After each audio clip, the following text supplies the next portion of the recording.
Hi అండి, welcome to Teja food secrets. మిక్సీలో రుబ్బినా సరే గారెలు ఎలా క్రిస్పీగా మృదువుగా ఎలా చేయాలో చూపించబోతున్నాను. ముందుగా దీనికోసం ఒక కప్పు మినప్పప్పుని ఒక 3 గంటల పాటు నానబెట్టుకోవాలి. ఒక మిక్సీ జార్ తీసుకొని అందులో ఉండే వాటర్ మొత్తం వడపోసుకొని పప్పు మాత్రమే మిక్సీ జార్లో వేసుకోవాలి. కొంచెం అల్లం, తగినంత ఉప్పు వేసి కొంచెం వాటర్ వేసుకొని మెత్తగా ఇలా పిండిని మిక్సీ పట్టుకోవాలి. కొంచెం పలసనైనా ఏం ప్రాబ్లం లేదు, వడలు బాగా వస్తాయి. రుబ్బుని ఒక వెడల్పాటి గిన్నెలో తీసుకొని అందులో ఒక హాఫ్ కప్ వరకు గోధుమ రవ్వని వేసుకోవాలి. అంటే పప్పులో 1/3 వంతు రవ్వ తీసుకుంటే సరిపోతుంది. ఈ రవ్వ ప్లేస్లో వరిపిండి కూడా తీసుకోవచ్చు. ఈ గోధుమ రవ్వ వేస్తే వడలు బాగా సాఫ్ట్గా క్రిస్పీగా వస్తాయి. ఒకసారి తప్పక ఈ రవ్వ వేసి ట్రై చేయండి. రుబ్బుని ఒక 5 నిమిషాల పాటు కలపడం వల్ల వడలు బాగా స్మూత్గా వస్తాయి. ఇలా కలిపిన తర్వాత ఒక 5 నిమిషాల పాటు పక్కన పెట్టుకోవాలి. రుబ్బులో 1 స్పూన్ జీలకర్ర, కొంచెం కొత్తిమీర, 1 కప్పు చిన్నగా కట్ చేసిన ఉల్లిపాయ ముక్కలు, చిన్నగా కట్ చేసిన 3 పచ్చిమిరపకాయలు, కొంచెం కరివేపాకు, ఒక 2 స్పూన్ల వరకు పచ్చిశనగపప్పు అన్నీ కలుపుకొని మళ్ళీ పిండిని ఒక నిమిషం పాటు ఇలా స్మూత్గా కలుపుకోవాలి. ఇప్పుడు గ్యాస్ ఆన్ చేసి డీప్ ఫ్రై సరిపడే ఆయిల్ వేసుకోవాలి. ఆయిల్ వేడయ్యాక ముందుగా కలిపి పెట్టుకున్న పిండితో కొంచెం చేతిని ఇలా తడిపి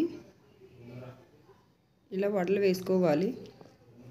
చేతితో వడలు వేయలేకపోయిన వారు పాల కవర్తో కూడా ఇలా వడలు వేసుకోవచ్చు.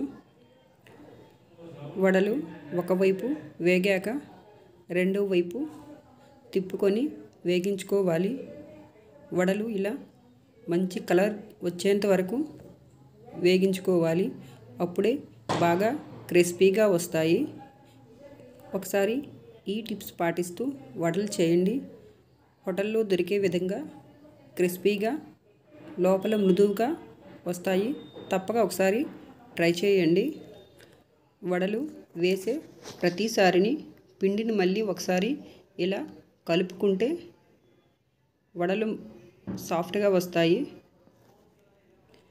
మీకు కానీ ఈ వీడియో నచ్చినట్లయితే ఒక లైక్ చేసి సబ్స్క్రైబ్ చేయడం మాత్రం మర్చిపోవద్దు. హాయ్ అండి, welcome to Teja food secrets. ఈరోజు నేను కొబ్బరికాయ బూరెల్ని ఎలా చేయాలో చూపించబోతున్నాను. ఇవి 1 వీక్ వరకు అస్సలు పాడవ్వు.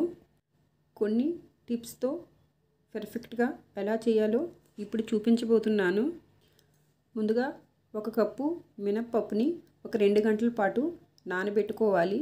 టైం లేనప్పుడు వేడి నీళ్ళతో ఒక అరగంట నానబెడితే ఈ పప్పు నానిపోతుంది. ఇలా నానిపోయిన పప్పుని అందులో వాటర్ మొత్తం తీసి ఒక మిక్సీ జార్లో వేసుకోవాలి. 1/2 స్పూన్ సాల్ట్, కొంచెం బెల్లం వేసి కొంచెం వాటర్ వేసుకొని మెత్తగా ఇలా మిక్సీ పట్టుకోవాలి. బెల్లం పేస్ట్లో షుగర్ కూడా వేసుకోవచ్చు. ఇలా ఉంటే సరిపోతుంది. మిక్సీ జార్ నుంచి ఒక వెడల్పాటు గిన్నెలో రుబ్బిని వేసుకొని ఒక 2 స్పూన్ల గోధుమ రవ్వ వేసుకొని బాగా కలుపుకోవాలి. దీనివల్ల బూరెలు బాగా సాఫ్ట్గా వస్తాయి. ఎప్పుడు మనం బియ్యం పిండి వాడుతూ ఉంటాము. ఒకసారి ఈ గోధుమ రవ్వ వాడి బూరెలు చేయండి, బాగా సాఫ్ట్గా వస్తాయి. ఇలా కలిపిన పిండిని ఒక 10 నిమిషాల పాటు పక్కన పెట్టుకోండి. ఇప్పుడు స్టఫింగ్ కోసం 1 కప్పు కొబ్బరి కూరని తీసుకొని ఏ కప్పుతో అయితే కొబ్బరి కూర తీసుకున్నామో అదే కప్పుతో హాఫ్ కన్నా తక్కువ బెల్లం తీసుకోవాలి. 1 కప్పు కొబ్బరి కూరకి దానికి సగం కన్నా తక్కువ బెల్లం అయితే కరెక్ట్గా సరిపోతుంది.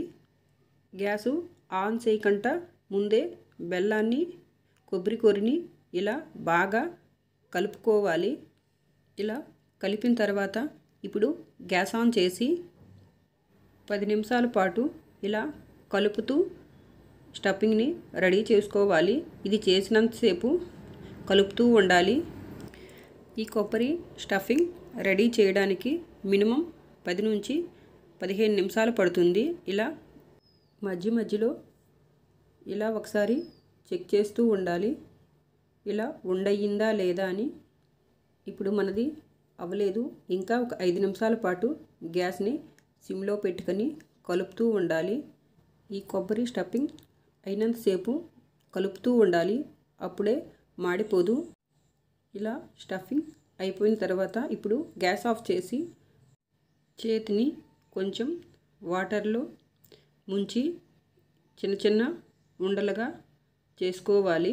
మనం ఎక్కువగా బిజీగా ఉన్నప్పుడు ముందు రోజే ఇవి రెడీ చేసుకొని పెట్టుకుంటే మనకి ఈజీగా ఉంటుంది. ఈ కొబ్బరి ఉండలు 1 మంత్ వరకు స్టోర్ చేసుకోవచ్చు. ఇప్పుడు గ్యాస్ ఆన్ చేసి ఒక కడాయి పెట్టుకొని కడాయి వేడయ్యాక డీప్ ఫ్రై సరిపడే ఆయిల్ వేసుకోవాలి. ఆయిల్ వేడైనంతసేపు ముందుగా పక్కన పెట్టుకున్న పిండిని ఇలా బాగా కలుపుకోవాలి. అప్పుడే బూరెలు సాఫ్ట్గా వస్తాయి. ఒక 2 నిమిషాల పాటు ఇలా కలుపుకోవాలి. ముందుగా బూరెలు వేసేటప్పుడు ముందుగా చేతిని తడుముకొని అందులో స్టఫింగ్ పెట్టి ఇలా వేసుకుంటే పర్ఫెక్ట్గా వస్తాయి. ఒకసారి ఇలా బూరెల్ని ట్రై చేయండి. చాలా బాగొస్తాయి. బూరెల్ని చేతితో వేయలేని వాళ్ళు ఫోర్క్తో కూడా వేసుకోవచ్చు. ఒకవైపు వేగాక రెండో వైపు తిప్పి వేగించుకోవాలి. గ్యాస్ని ఎక్కువ హైలో పెట్టకుండా మీడియంలో పెట్టుకోవాలి. లేకపోతే బూరెలు మాడిపోయి లోపల అస్సలు ఉడకవు. ఇలా 2 వైపులా ఫ్రై అయ్యాక ప్లేట్లో తీసుకుంటే పూజలకి వ్రతాలకి దేవుడికి ప్రసాదంగా పెట్టే పూర్ణాలు కొబ్బరి బూరెలు లోపల కూడా పర్ఫెక్ట్గా ఇలా చేస్తే ఉడికిపోతాయి. ఒకసారి ఇలా కొబ్బరి బూరెలు ట్రై చేయండి. మీకు కానీ ఈ వీడియో నచ్చినట్లయితే లైక్ అండ్ సబ్స్క్రైబ్.